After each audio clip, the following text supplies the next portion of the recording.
Assalamualaikum warahmatullahi wabarakatuh.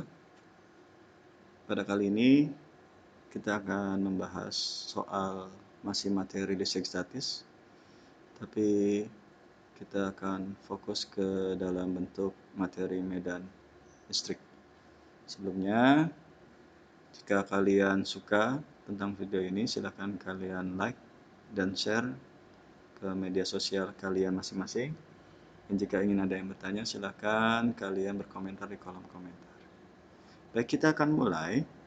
Untuk materi kali ini berhubungan dengan kuat medan listrik, di mana dalam pengertian kuat medan listrik itu adalah besar gaya kolom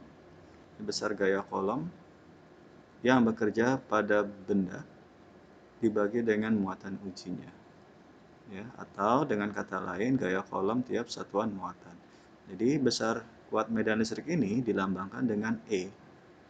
E sama dengan F dibagi dengan Q, atau E sama dengan K Q per R kuadrat. Nah, ini beda nih kalau yang kemarin kalian belajar gaya kolom. Kalau gaya kolom Q-nya ada 2, karena kita sudah bagi Q-nya cuma 1, maka di sini hanya dapat K Q per R kuadrat.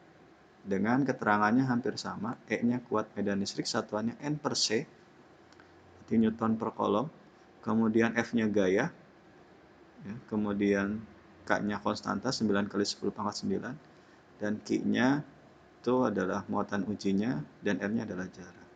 Nah, konsep yang paling penting di dalam kuat medan listrik ini adalah kalian akan melihat arah dari kemana sih muatan listrik tersebut jika digabungkan dengan muatan yang lain.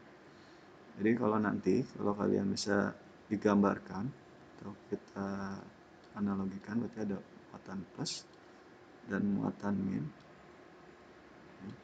Jadi ini terpisah ya sejauh R. Maka kuat medan listrik itu dia akan mengalir dari muatan positif menuju muatan negatif. Jadi seperti ini jalurnya. Jadi si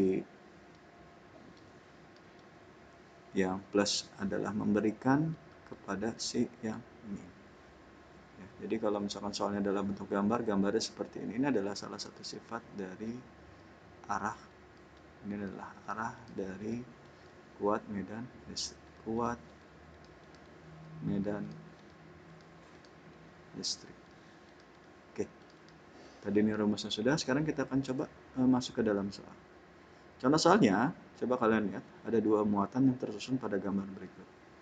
Jika Q1 adalah 1 mikrokolom, Q2-nya adalah min 2 mikrokolom. Ini beda jenis ya. K-nya 9 kali 10 pangkat 9. Tentukan besar kuat dan arah medan listrik ya pada muatan P yang terletak pada 4 cm di kanan Q1. Di kanan Q1. Jadi kalau digambarkan ulang, jadi di kanan Q1 yang ditanyakan adalah besar dan arah. Besar dan arah E pada titik P. Kalau saya gambarkan ulang, berarti di sini ada yang plus, kemudian di sini ada yang min, ya kan? Kemudian jaraknya di sini terpisah sejauh ya, 10 cm. Ini ada Q1, ini ada Q2. Nah, misalkan dia berada pada 4 cm di titik kanan. 4 cm di titik kanan berarti dia ke sini. Misalnya 4 cm. 4 cm titik P. Berarti ini dari sini ke sininya sisanya berarti adalah 6 cm. Nah, caranya hampir sama seperti gaya. Kalian harus menentukan dulu arahnya nih. Ya. Arah dari kuat medan listrik yang berada pada titik P. Kalau kalian bingung, kalian perlu perumpamaan saja bahwa titik P ini adalah titik positif saja. Jadi saya umpama ya. Jadi ini biar lebih gampang, saya memudahkan karena nanti bisa menggunakan konsep tarik-menarik atau tolak-menolak. Jadi saya perumpamaannya seperti itu. Jadi titik P ini saya anggapnya adalah yang plus. Ya. Jadi biar ada sama muatannya aja biar kita lihat. Jadi kalau plus dengan P, berarti kan plus dengan plus kan, maka di sini akan terjadi yang namanya tolak menolak. Jadi kita gambarkan aja, oh berarti ini tolak menolak. Jadi dia arahnya ke kiri bukan tolak. Berarti ini arahnya ke kiri. Jadi di sini ibaratnya E, 1 misalkan. Ya, karena dia hanya di muatan 1 2-nya. Nah, sedangkan ini ke sini, ya, maka dia akan terjadi si P ini akan cenderung dia menuju ke kanan. Berarti dia begini nih. Oh, berarti di sini ada E2. Jadi saya perumpamaan saja biar kalian lebih memudahkan. Kalau di buku memang bisa langsung. Nanti kalau misalkan kalian bingung, kalian bisa perumpamaan biar nyambung dengan materi yang berada pada gaya kolom. Oke, kalau sudah selesai, di sini kan sudah terlihat bahwa bentuknya adalah ada yang ke kanan, ada yang ke kiri. Maka bisa kita bilang untuk proses E pada di titik P, ya. Nah, kalau kemarin kalau beda tanda berarti misalkan ini yang plus, ini yang min aja. Jadi sedang berarti di sini E2 dikurangkan dengan E1. Maka nanti tinggal kita masukkan rumusnya nih kalau kayak begini. Ya, boleh kalian mencari E2-nya masing-masing, E1 masing-masing, dapat hasil yang kalian kurangkan. Ya. Jadi kalau lihatnya karena ini untuk menentukan arahnya. Sekarang kita lihat nih E2 karena E rumusnya adalah K, Q-nya kita pakai Q2 saja per R2 kuadrat dikurangkan dengan K Q1 per R1 kuadrat. Oke. Nah, ini tinggal kita selesaikan lagi nilainya. Boleh kalian keluarkan K-nya, boleh. Ya, sekarang saya normal saja mengerjakan. Berarti di sini ada 9 kali 10 pangkat 9 kalikan Q2-nya. Q2-nya ini adalah 2, nggak usah pakai minus. Langsung saja 2 kalikan 10 pangkat min 6. Kita bagi dengan, nah ini buka kurung. Q2-nya kan, E2 kan ini dari sini ke sini. Berarti 6. Tapi hati-hati.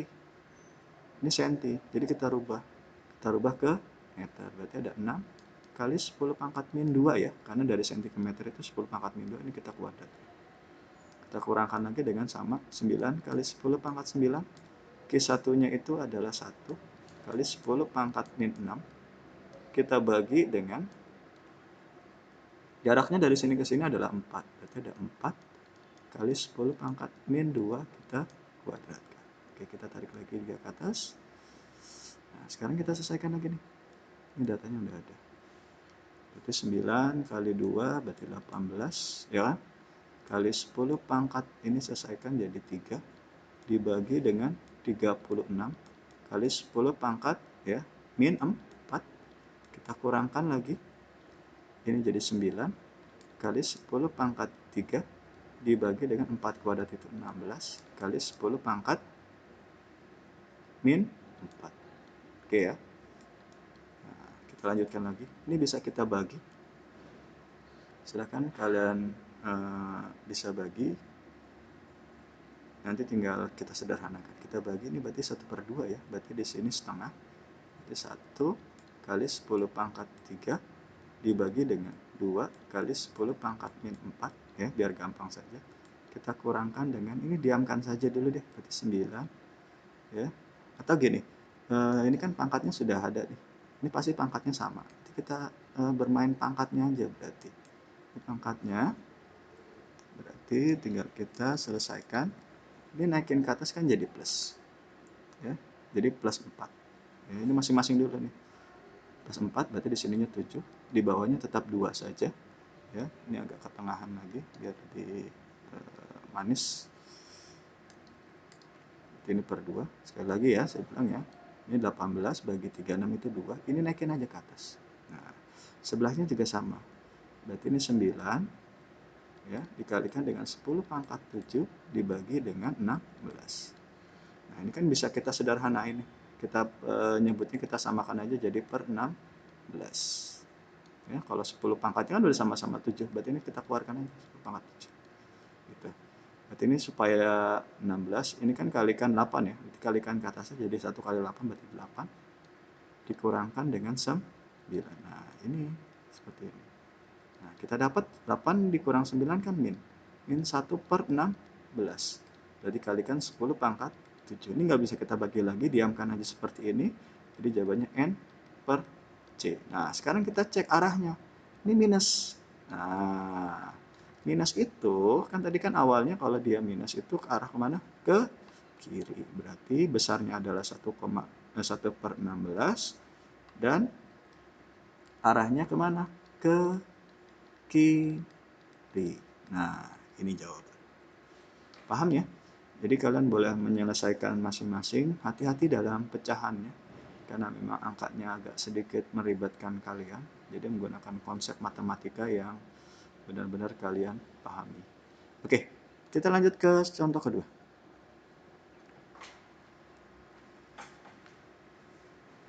Ada dua buah muatan, masing-masing 1 mikrokolom dan 4 mikrokolom terpisah sejauh 10 cm. Cuma muatannya beda, yang ini satunya plus, yang satunya min.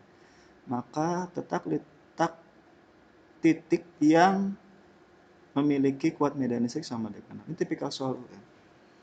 Jadi kalau misalkan dia bilang ada kata titiknya sama dengan 0, ya, kuat medan listrik.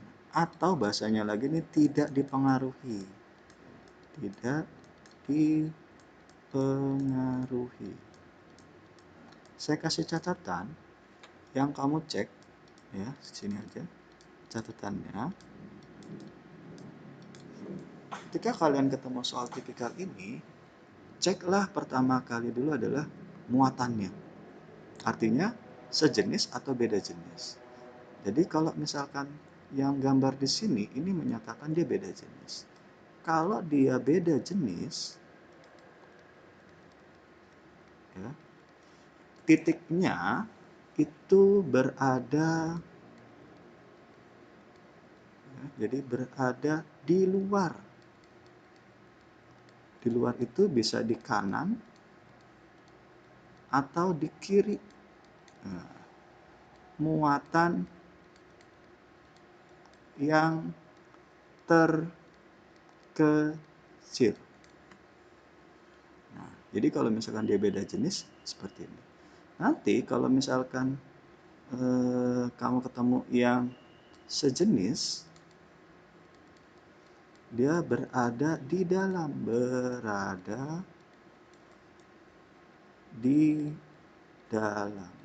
Nah, artinya di dalam, nanti di dalam sini nih nanti nih. Ya, kalau tadi dia beda jenis, dia berada di sebelah kanan atau kiri di sebelah sini. Ya, jadi tergantung dari mana yang terkecil. Nah, sekarang kalau kita gambarkan lagi, ini kita jawab langsung. Ya, berarti di situ ada Q1 plus, Q2-nya adalah min. Berarti ini Q1 nilainya adalah 1, ya, mikrokolom. Q2-nya adalah 4 mikrokolom. Nah, ini jangan terpengaruh minusnya ya. Minusnya ini untuk menentukan catatan ini aja ya. Nah, sekarang kita cek. Ini kan jaraknya terpisah sejauh 10 cm. Oke. Tadi aturannya, ini kan beda jenis. Jadi beda jenis kalau kita gambarkan, dia berada di luar. Di luar itu berarti di kanan atau di kiri yang muatan terkecil, dekat muatan terkecil. Yang terkecil ternyata muatannya ini 1, ini 4. Mana yang paling kecil? Ya, pasti Q1 karena nilainya 1. Kita ambil perumpamaannya, itu muatannya ada di sini titiknya. Nah, kita ambil muatannya perumpamaannya di sini. Jadi ini misalkan titik P. Nah, pasti kan ada jarak. Jaraknya misalkan dari titik P ke titik Q1 itu adalah X. Berarti dari P ke titik ini berapa jaraknya? Ya tinggal kita jumlahkan. Berarti ada 10 ditambahkan dengan X. Oke, paham ya? Jadi itulah yang dimaksud dengan catatan kalian ketika menemukan kuat medan listrik yang harus sama dengan 0 dilihat dari jenis muatannya sama atau beda. Ya, kalau yang beda berarti ada di kanan atau di kiri dekat muatan yang terkecil, jadi di sebelah sini. Kalau yang sejenis sudah langsung di dalam. Kalau di dalam itu mau di mana saja bebas kalian buat perumpamaan suatu titik. Oke, saya langsung menjawab. Oke. Nah, kemudian syarat supaya dia 0 itu nilainya harus sama. Berarti E pada Q1 itu harus sama dengan E2. Ini syaratnya nih. Ini syarat yang pertamanya, ya. Ini syarat kedua. Ini syarat pertama nih, keduanya. Dia harus sama. Maka kalau dari soal ini kalau kita tuliskan lagi berarti di sini ada E1 sama dengan E2. Udah kita masukkan dalam perumusan aja. Ya. Sorry, ini tulisannya. Nah, E1 sama dengan E2. Ini E2. Oke, kita masukin berarti rumusnya kan K Q1 per R1 kuadrat sama dengan K Q2, oh sorry, terlalu kencang, K Q2 per R2 kuadrat. Nah, apa yang sama di sini? K-nya sama ya, kita hilangkan aja. Oke, ini pindahin ke sini aja. Kalau sama, berarti tinggal kita langsung nih. Berarti Q1 per Q2 per R kuadrat. Atau nih kalau saya gabungkan, ya, ini rumusnya menjadi, ini kan nih kalau kita pindahin ya, berarti Q1 per Q2 sama dengan, berarti kan di sini ada, kita samain yang kuadrat, maka di sini ada R1 kuadrat per R2 kuadrat. Nah, masukin nih datanya nih. Ini kalau sama-sama kuadrat, ini boleh kita jadikan 1. Nah, ini bisa kita hapus nih. Ini kalau dalam matematika boleh nih. Ini kita jadikan 1 aja. Jadi maksudnya jadikan 1. Ini semuanya gini. Oke, ini kuadrat. Udah dapat nih rumusannya. Tinggal kalian cari data apa yang mau kalian. Oke, kita masukkan datanya. Q1. Ini kalau sama-sama mikro, nggak usah kamu pakai nih mikronya nih. Langsung aja angkanya. Q1-nya kan dari 1, ya kan? Q2-nya berarti 4. Kan mikronya kan kalau kita ini kan bisa habis nanti. Nggak usah dipakai. Ya. Akan sama dengan buka kurung. R1-nya tadi berapa? R1-nya itu berarti kan R yang ditirik sini nih. Oh, berarti di situnya X. Dibagi dengan R2-nya berarti dari sini ke sini nih. Oh, berarti 10 ditambahkan dengan X kuadrat. Karena kita mau cari X, ya, maka ininya yang di dalam sini kan masih di dalam kuadrat ya. Berarti supaya menghilangkan kuadratnya, berarti sebelahnya kita akarkan. Berarti ada akar dari 1/4 sama dengan X per 10 ditambah dengan X. Nah, akar 1/4 berarti 1/2 sama dengan X per 10 ditambah dengan X. Nah, ini tinggal pindahin lagi ke atas. Nah, jadi molar ya. Kali silang. Ini kita naikkan menjadi 2X. Ini kita kalikan jadi 10 plus X ya. Kan sama dengan di sini 2X. Nah, ini kita pindahin nih. Nah, kalau kita pindahkan menjadi X doang kan. Nah, berarti ini 10 sama dengan, sorry, ini saya hapus lagi ini. Kepencetnya salah. Berarti ada sininya, berarti ini kita pindahin ya. Tandanya jadi min. Berarti ada 10 sama dengan 2X dikurang X. 2X dikurang X kan X ya. Berarti X sama dengan, ya berarti 10 cm. Oh, berarti X-nya ini adalah 10 cm. Berarti kalau jaraknya dari Q2, ya tinggal dijumlahkan saja. Oke. Saya rasa cukup. Untuk materi ini silakan kalian pelajari kembali mengenai materi yang berhubungan dengan kuat medan listrik. Terima kasih. Assalamualaikum warahmatullahi wabarakatuh.